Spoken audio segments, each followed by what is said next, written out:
Look, it's really great to be back here. We're really excited about getting back to practice, getting started with this team. Obviously, we have a lot of tremendous challenges facing us this year, and if you're a competitor, you certainly look forward to those challenges, and I think the team is excited. We had really good work in the off-season, the summer conditioning program. The guys did a good job on the, testing.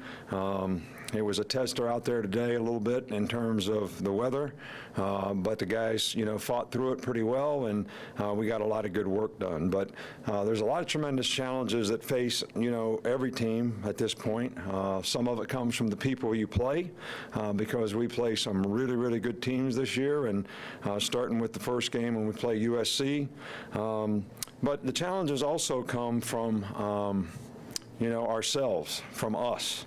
When we have a critical mass of players that buy into the team, the principles and values of the team, make good choices and decisions relative to the team, the rules of the team, we seem like we've done pretty well in the past. And when we have lots of people preoccupied with, other things like how much they're going to play or who their agent's going to be next year or whatever, we don't seem to do nearly as well. And I think everybody needs to, buy into the things that are going to help them play the absolute best football on our team, to create an identity for this team, because what we've done in the past obviously is not going to help us. So the discipline, the attention to detail, the energy, the focus that we can maintain are all going to be things that are going to help us execute and play better when the season comes. And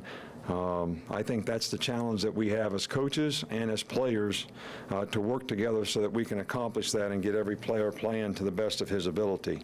We have these first 2 days, just in helmets, which I think is a great idea to get these guys acclimated. Then we have 2 days in just shoulder pads and helmets, which I think is also a very good idea. And then we can get in pads. So, we actually have some guys here that were not cleared to actually practice, but they can be here for rehab. Richie Pettibone, Ronnie Clark, Sean Jennings, Nigel Knott, all guys that had off-season surgeries and injuries, and I think you're all aware of what they are.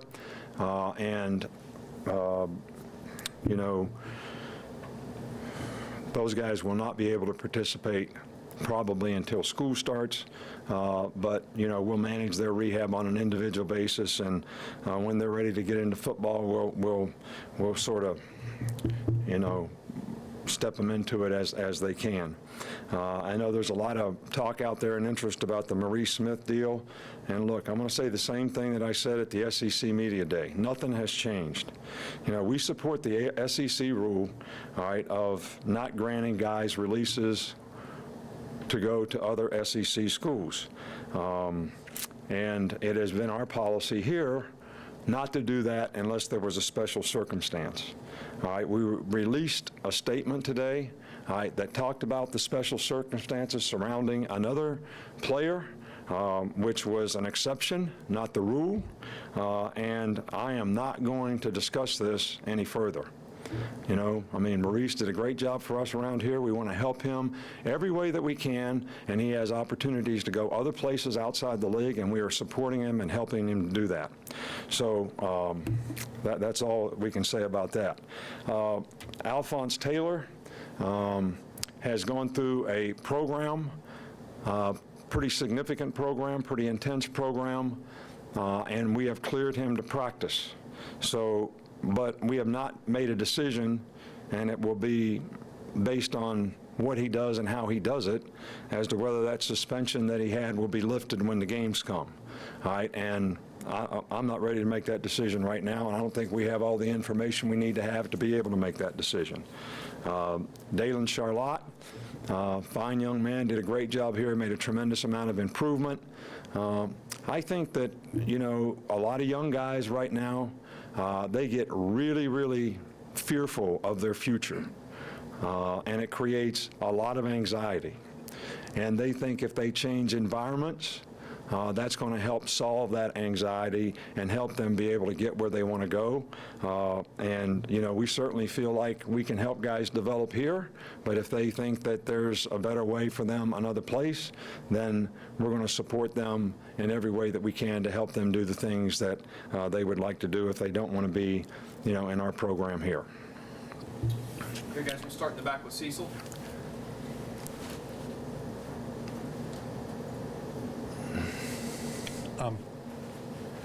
Coach, at what point, I mean, I know you can't put a day on it, but at what point do you want to start seeing the quarterbacks separate themselves in terms of what kind of reps you give them? Well, to me, it's sooner the better. I mean, you know, I think, you know, David Cornwell has been fighting a little bit of a foot injury, so he hasn't been able to do everything all summer long. He's been kind of off and on, and he had limited reps today, but I think all three of the other guys have made significant progress throughout the summer. Somebody has got to win the job. Somebody has got to become the leader, the guy that can go out there and execute and win the confidence of his teammates and the players that he plays with on offense. And I think we have three guys that are all capable of doing that. I would love it if one of them separate themselves sooner rather than later. But as I've said before, I don't think this is something that you can force to happen, because if you try to do that, you put a guy in there, it doesn't work, you got to make changes. So you create more controversy, I think, sometimes doing that than just kind of letting it happen than trying to force it to happen. Back up front with Mark. You talked a little bit about young players worrying about their futures. Is that a conversation you have with some of the young guys who maybe didn't play a lot their first or second year, or how do you address that with them? Well, you know, what I try to emphasize with our players is, you know, there's so much emphasis now on outcomes, immediate self-gratification. And, you know, football is a developmental game. You've heard me talk about this many times before, where people develop and improve. And what I always try to sell our players on, some of them play when they're freshmen, some of them play really well, some of them aren't ready to play, some of them play a role, which we had, you know, 4 guys that were starters in some role last year, and probably 10 or 11 guys that lettered last year playing on special teams, which is about half the guys that we recruited.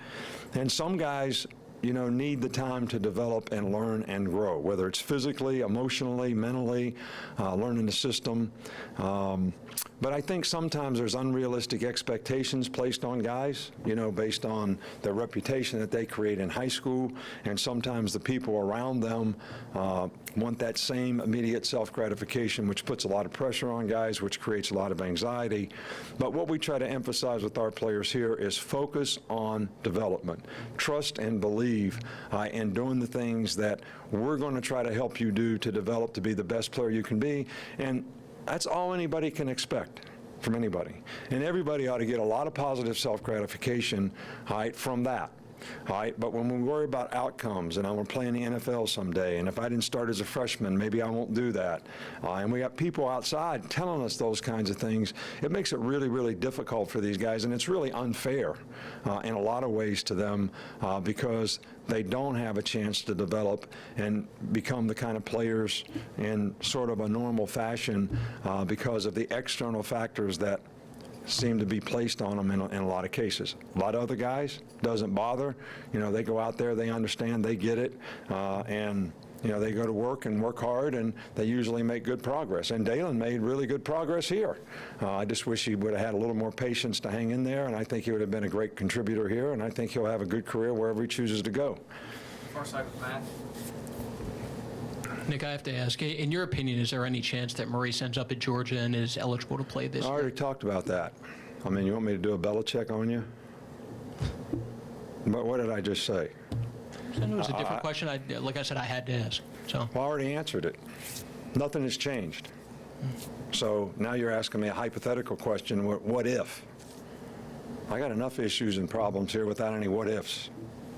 So we just had a media person in yesterday, and she said, never answer a what if. So do I need to do a media thing with you guys, not to ask what ifs? Well, as far as the quarterbacks, do you have anything in mind as far as the workload and how you're planning on dividing reps throughout camp? Do you have a guy that you think is going to have the majority of reps early on, or do you think guys are going to split that equally early on in camp? We have a plan for how we're going to do it. I mean, we just don't go out there and throw the ball out every day, and whoever runs in there first gets to go. I mean, every period, you know, we know who the quarterback's going to be, who's going with the first team, who's going with the second team, who's going with the third team, and how we're rotating. It's really, really well organized. I mean, I'm really impressed with how we do that on offense. So we do have a plan, Back up front here with Dwayne. and it changes every day. Coach, in regards to Cam Robinson and Hootie, what's the process in them going through camp? And I know you obviously got to make a decision in regards to those two. So what's that about? Well, those guys have done everything that they're supposed to do, and if they continue to do that, I feel like, you know, they've done a good job, and I don't, unless there's other issues that come up, I don't know that any kind of further punishment is going to help their behavior. I think they learned their lesson. And I think when the facts came out, things were not what they seemed to be. And I'm not going to comment on that anymore either. Go over here to Michael on this side. A couple more.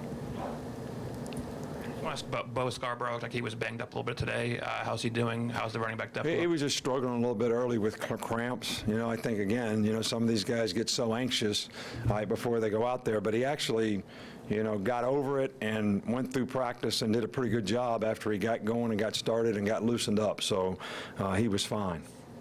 Last one here with Alex.